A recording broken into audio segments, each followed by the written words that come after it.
Okay, looking at a 2018 Kia Carnival. We got a right-hand brake light out.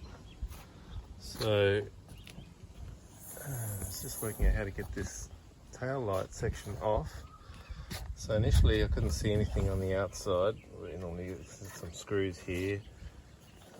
So made me think maybe it's bolted from the inside or there's access from the inside. So I've pulled these covers off just so that I could have a look in there, behind there, to see if I can access the back of the tail light. But that's all you get.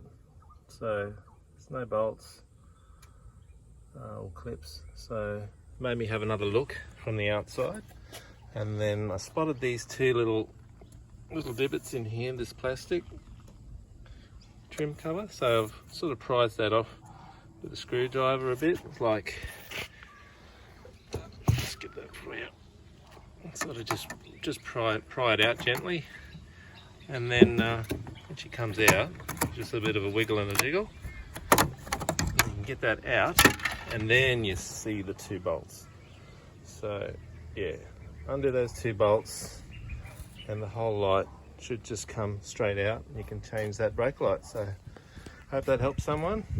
See you later. Bye.